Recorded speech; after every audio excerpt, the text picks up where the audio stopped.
Focus on the savvy side of 9 to 5 with the Focus Group. Been in business a week. I got more money than I know what to do with. Listen, laugh, and learn with Tim and John. Herrera Rocher. He is doing well. Hey, welcome back to the Focus Group. John Nash here with my good friend and co-host Tim Bennett.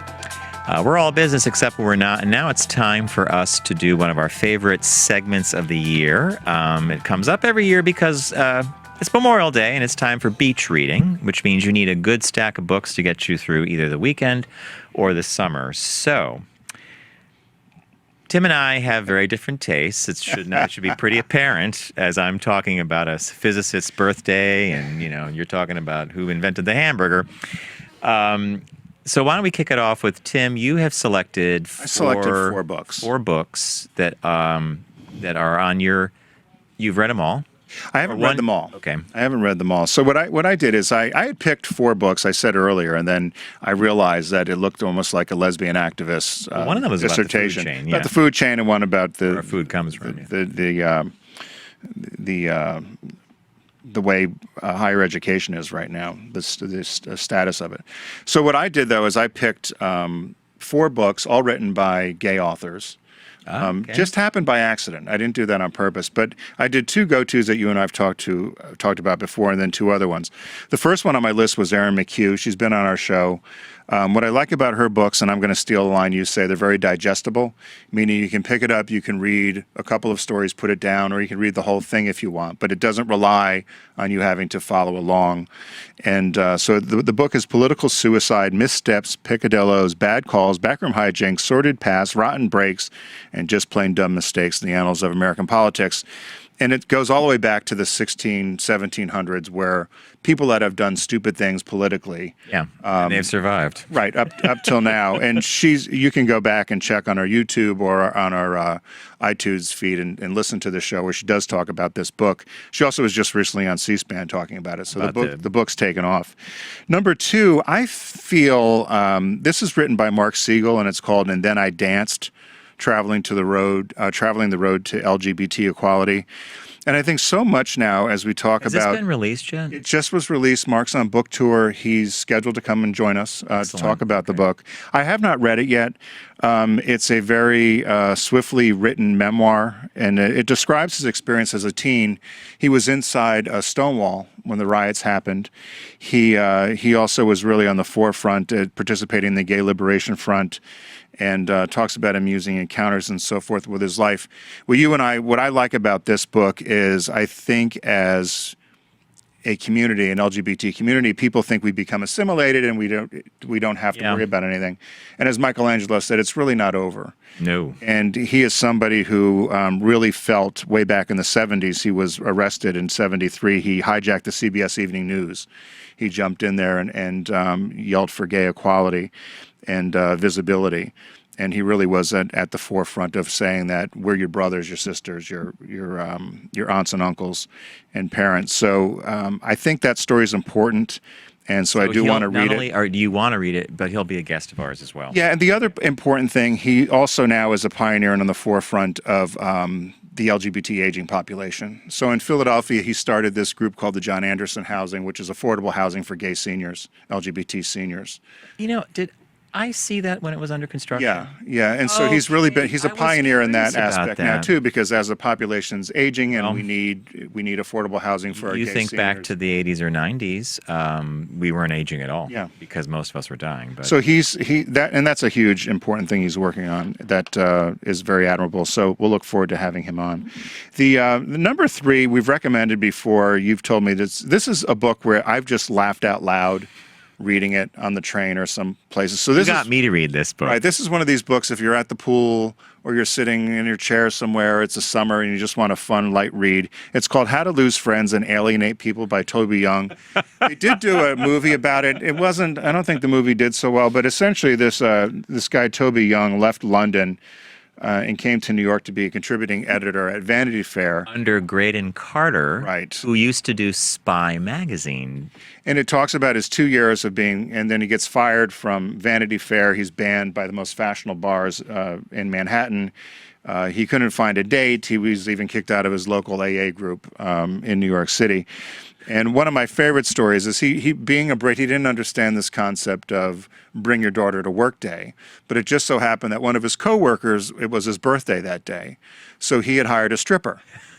And so the stripper shows up at Bring Your Daughter to Work Day, and all these little kids are there as the strippers going on for the birthday party. So that's just scratching the surface of what that book's about.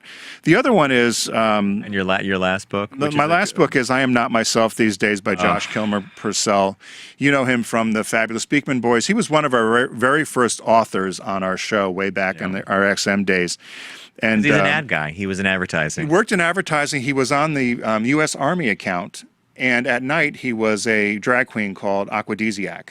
And what was his claim to fame as he had the goldfish in his actual live goldfish. Then he would do that till 4 a.m. and then head out to go work as a copywriter on Manhattan in the ad agency. And it talks about his life in New York, about boyfriends and relationships and having this double life. We don't have time to do it now, but there's the beginning of chapter 4. I read it again last night and I laughed my ass off again. In chapter 4, he talks about this drag queen that had one of those Woolworth tubes of candy up her butt. And she shot it out all over the audience when she was trying to do a dance. Yes. So just that, but the way he describes it well, you're painting a pretty good picture yourself. Yeah, the way he describes it's unbelievable. So that was my 4. So 2 kind of very, I think, fun, laugh out loud books. And then 2 other books that I think, one political, because I'm a Politico, and one I think is important because as gay and lesbian people, we need to know our history, and I think Mark Siegel does a good job with that. Nice job, and I'll say for everybody listening or watching, the Toby Young book and the Josh Kilmer-Purcell book, I've read both, and they are, in fact, and if you're in a commuting city, this is the kind of thing where you just laugh out loud because you can't help yourself. All right, what 4 did you get? Books, I'm a big science fiction fan. And I love bringing people into the science fiction world. And so any book that comes out that a novice to the genre can get into or be interested by, I'm always happy about. So I discovered it.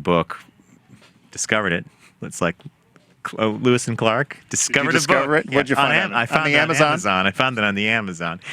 So it was one of these books that had a lot of ratings of 5-star, my God. So you let that guide you? I do, especially if I've read the reviewer comparing the book to other favorite authors and titles of mine.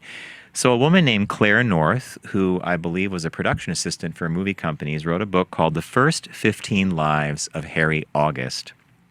And the book, basically, the premise is that this man, Harry August, and a group of other people live repeat lives, kind of like Groundhog Day. Is it like reincarnation or? More like Groundhog Day. Well, no, Tim, actually, no, because when Harry August, when he passes away and his life resumes, he's a child again in the same place he grew up in. But he has the memories of the previous life. So he knows where to fix things, or? And that's the first couple of lives. He bets money in the stock market. He becomes a millionaire. Oh, my God. So he does the book. I would just say this, that the book is a fascinating read. Every friend I recommended it to did the same thing I did. I couldn't put it down. It was a very interesting, compelling read. So you read this was it a summer ago? 1 year ago, yeah. And I remember you were upset when it was over. Because I couldn't, when a good book ends, you don't want it to end. So it's called The First 15 Lives of Harry August by Claire North. Now, that may be one science fiction book I'll read. This other book my mother recommended to me was on the New York Times bestseller list. It is a science fiction book, and it's by Emily St. John Mandel, and it's called Station 11. The premise is very simple. 80% of the Earth's population is wiped out by a flu bug that, has no cure. It happens so quickly. Of course, the bug goes around the world by airports. Like the Zika fly. Like the Zika virus. Zika virus. Or the Texas politicians. And the fascinating thing about this book is, I don't want to call it dystopian, this whole notion of the world running down. Instead, it's this fascinating look at what happens when 80% of the people just die. Like, who's running the power plants? Who's running the airports? So everything grinds to a halt, and the survivors basically live in a world where all the objects we charge, the phones, the whole bit, they're all just useless hunks of plastic and metal. There is a hopeful ending. Did you read it yet? Oh, I read it. I loved it. My mom did too. And now my mom. Your and mom I are- did, and your mom's not a real science She's not a fiction. sci-fi fan, but my mom and I are now obsessed with electricity. My mom's like, imagine if there was no electricity. I'm like, I know. All right, so that was Station 11 by Emily St. John. Good book. Now, another book that I recommend to people that I've read that I think is a superbly done book that really can change a life. And this, I know it sounds stupid, but you and I interviewed him. No, so change your So the author's name is Charles Duhigg. He is a reporter for the New York Times, Pulitzer Prize-winning reporter, and the book is called The Power of Habit: Why We Do What We Do in Life and Business. And I'll just read this little thing from... I need to read it again. Basically, he distills through science and through, science has distilled this, that 80% of our behavior is habitual. And that when you begin to recognize the habits of what you do on a day-to-day basis, you can have the power to change the habit. Weight loss, smoking, whatever it may be. From the Amazon write-up, at its core, The Power of Habit contains an exhilarating argument. The key to exercising regularly, losing weight, being more productive, and achieving success is understanding how habits work. As Duhigg shows, by harnessing this new science, we can transform our business, our communities, and our lives. It made a huge difference in me, and I loved interviewing him. I mean, he was... What did it change with you? You do things differently? Yes, managing time. Okay. Time management is something he talked about, like our habits. Like if you begin to recognize it, you break it, you set a new habit. Of course, it's another habit, but... And the last book, so that was The Power of Habit by Charles Duhigg. And my last book is a fiction title. I think I gave you my hardback copy of it. I might have. And the author's name is Mohsin Hamid, and it's called How to Get Filthy Rich in Rising Asia. And it's a tale of a man's journey from an impoverished rural boyhood to being a corporate tycoon. Basically, he sells water, bottled water. And there's a backstory about a girl that he never quite got. You know, he fell in love with someone. My mother's husband gave it to me. I began reading it. I just loved the prose. There are things in that book where for example, he describes growing up in a village where you went to the river to wash your dishes. And then he says, but that's the same water that's coming down from the village above you where they crap and... Right. But I'm doing no justice to how he actually wrote that. But it's a terrific book. And again, it's just fiction. It's not very long.